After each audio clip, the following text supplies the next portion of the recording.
George R.R. Martin recently went on a tirade against screenwriters and producers in Hollywood who are addicted to reimagining things and adapting things and remaking things that have existing fan bases. They're addicted to finding great stories and then thinking, how can I put my take on this and improve it and perfect it beyond what it was ever capable of?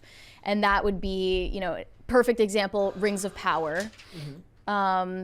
You also pointed out Velma. I didn't think that counted because that's just... No, I was just trying to think of thumbnails that we could, like pictures for thumbnails that wouldn't, that's not... But there are plenty of examples. Yes, I mean, we were just talking about Star Wars yesterday, and you can pick from any number of great stories that people love. Yep. And their strategy now is to just, you know, pin the tail on the donkey and ruin it. Yep. They get joy out of it. I think they get a sick thrill out of pissing people off.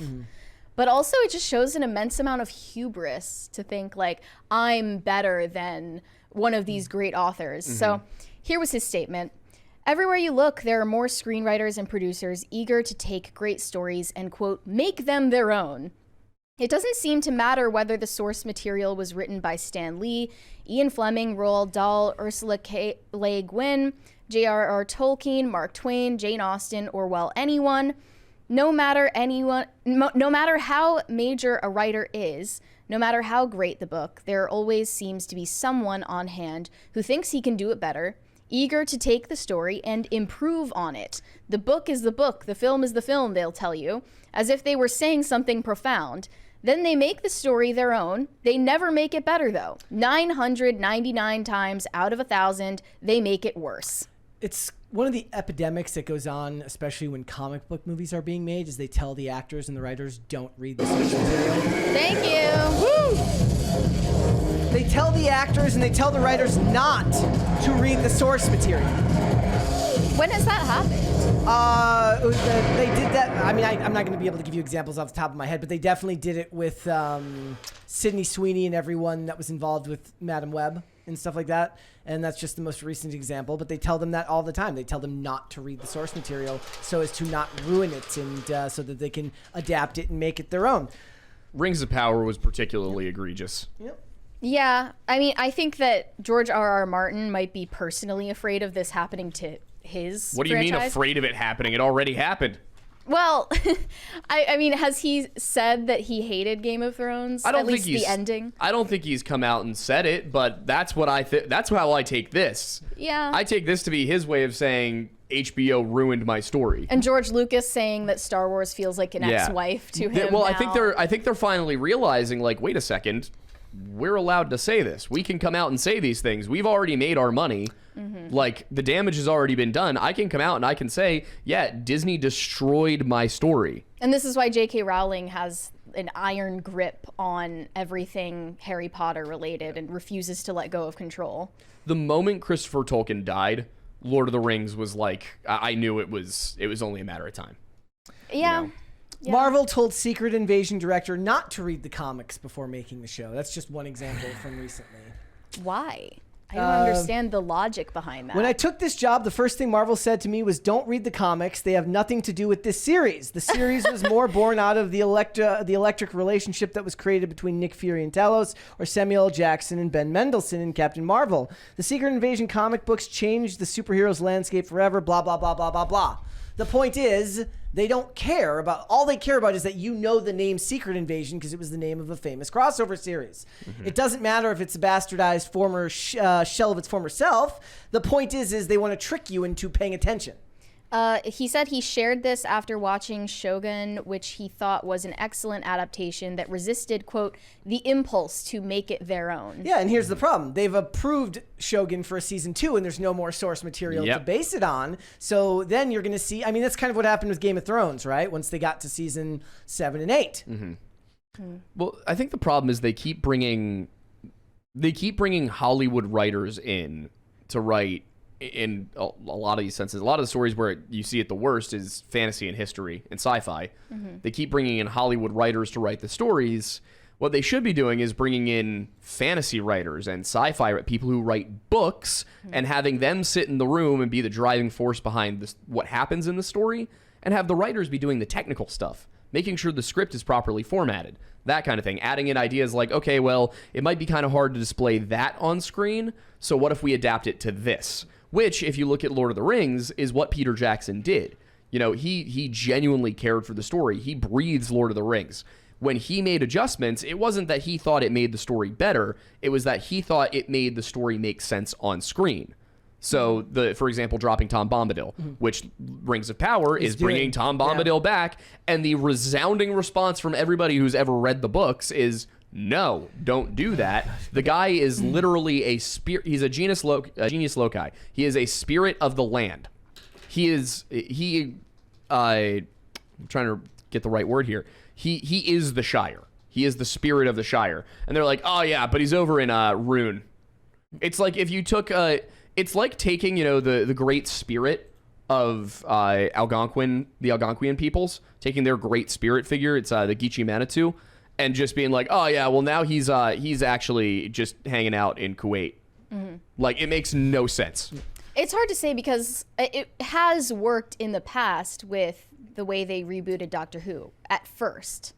I think that's a little different because Doctor Who was already a show. Yeah. Yeah. Like, I think it seems like what he's talking about is particularly literature to screen.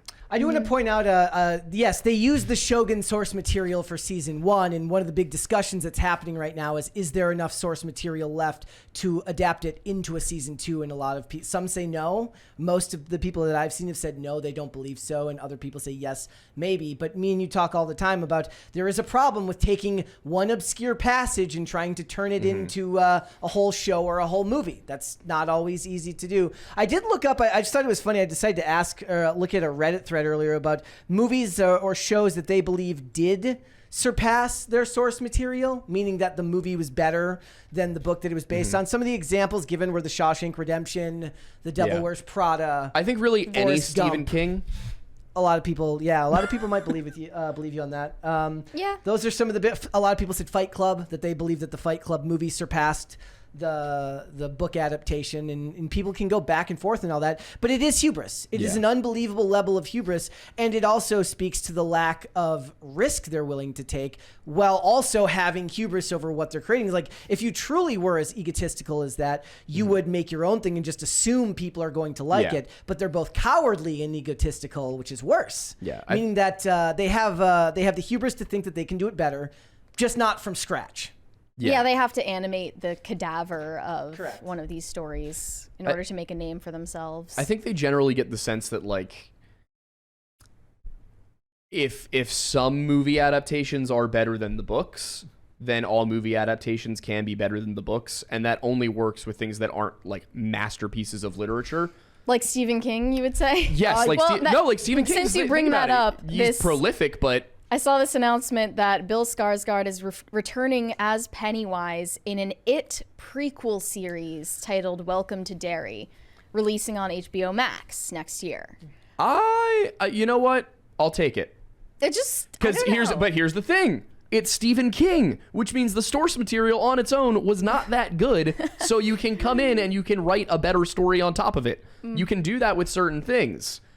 You can't do that with Lord of the Rings. I saw another announcement that there's going to be another Exorcist movie from Blumhouse, described as a, quote, radical new take on the franchise. Well, that's just not something they need to do. People are obsessed with their radical new takes. It is a very, very intense discussion to have amongst people who actually work in film about the process of adaptation and what it actually means, which is why it's so easy for them to get caught up in these things, is they actually do. The process of bringing something from page to screen is a difficult one. So it bears repeating that although there are examples of it being done good, some of the other examples that I saw people mention would be Jurassic Park, The Godfather, all movies that have become classics that were based on source material that are not as famous as the movies that were made later. Yeah, but the Jurassic World movies, it's a no from me. Yeah. And they're making another one right now. It just doesn't need to exist. You know what they haven't touched that,